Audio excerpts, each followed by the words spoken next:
Having spent 2 incubation cycles of 21 days each, making a total of 42 days, the discharge of the last confirmed case on the 30th November 2022, having registered no new Ebola case, despite sustained intense surveillance, both at the epicenter districts and nationally.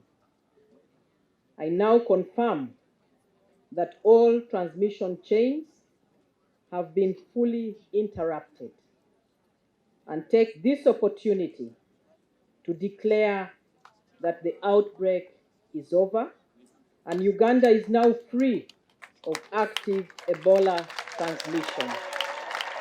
Download the app on App Store or Google Play Store now. Vision Digital Experience, the future of media.